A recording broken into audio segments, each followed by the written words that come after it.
The United States has been deeply involved from the beginning in the creation and the development of the Kosovo Security Force, and we have a strong shared interest with President Thaci, the government, and the people of Kosovo in the KSF. As Kosovo's strategic partner, we believe the United States continues to have a very important role to play in advancing Kosovo's security and national development. The United States is currently the largest contributor of troops to KFOR, and we remain a strong advocate for Kosovo in NATO and the United Nations Security Council. The United States is also the largest contributor of defense and security-related assistance to the KSF, as well as to other security-related institutions of the Republic of Kosovo. I hope that most Kosovo citizens agree that my country has earned some degree of credibility for our strong support of Kosovo, and in particular for its defense and security. I'm proud of what Kosovo and the United States have achieved together in building the Kosovo Security Force to its current high level of professionalism. The KSF is respected inside Kosovo, in the region, and in Euro-Atlantic institutions. I would argue that it remains very important for both our countries to have a shared approach on the continuing evolution and development of the KSF towards its eventual transformation into the Kosovo Armed Forces. I know, because he's told me so, that President Thaci also shares the view that the U.S.-Kosovo partnership is critical to Kosovo's defense institution building. Defense experts know how closely our advisors worked with your planners on the Strategic Security Sector Review Plan, or SSSR, which provides a plan for Kosovo to develop its own Kosovo Armed Forces by constitutional amendment and a 10-year plan to build the appropriate capabilities with the support of the United States and other key partners. The United States remains fully committed to that roadmap, which we see as essential for Kosovo's security in the long term.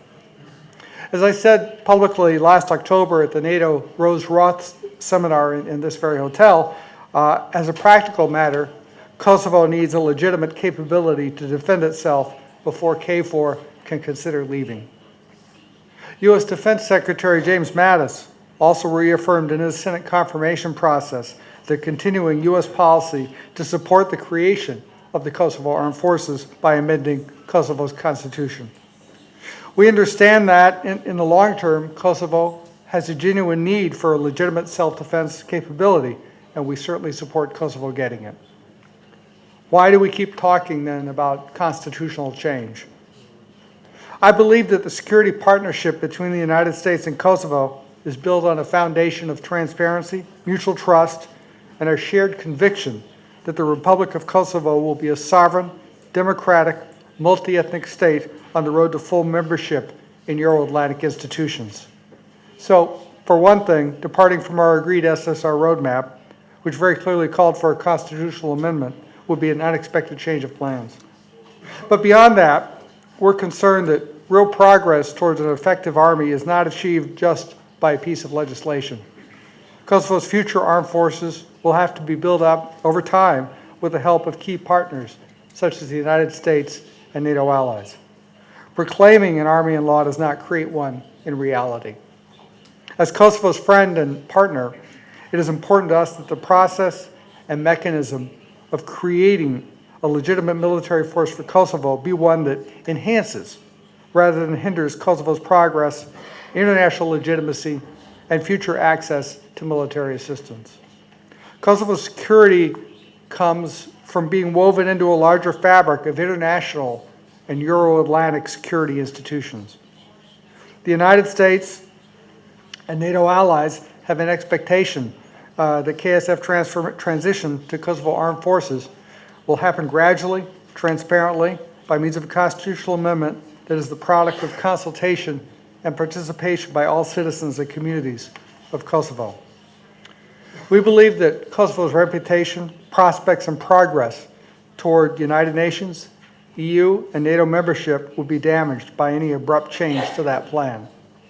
We also believe that as a matter as important as KSF transformation is to Kosovo's future, It is something that must be the subject of a serious, sustained discussion and debate involving all of Kosovo's citizens. An issue as important as the establishment of a military needs to be handled in the right way.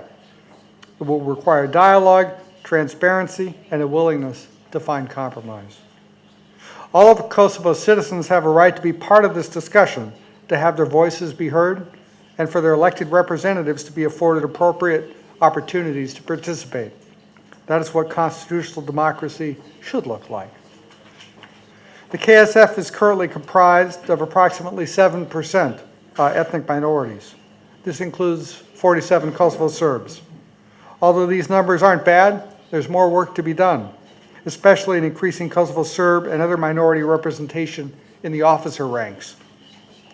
I know the KSF is already working to increase these numbers and establish a more diverse security force, and I'm very encouraged by the progress. It's important because the KSF will only be its best when it draws upon the talents of all segments of Kosovo society. I've had several good conversations with President Thaci, Speaker Veseli, Prime Minister Mustafa, and other political leaders on this topic recently, and I think we're making significant progress on identifying a path forward. What we need is a pause in pursuing the current legislative agenda to leave time for an open debate on how to establish an armed force in a manner that is transparent, inclusive, and constitutional. It will be a difficult process, and I know that some naysayers have already doomed it to failure. I don't accept that fatalistic attitude. Anything is possible when leaders sit down at the table and negotiate in good faith.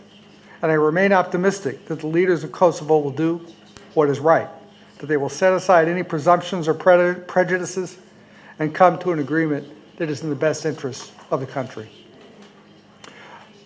We call on all elected leaders and all communities to be active participants in the conversation about KSF and the Kosovo Armed Forces.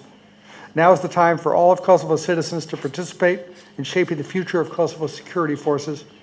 We do not expect the people of Kosovo to wait forever on this, nor do we believe any one party should have a veto.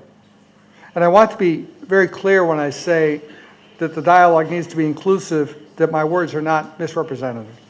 I'm not referring to negotiating with any other foreign state. This is a sovereign decision that the people of Kosovo must make for themselves.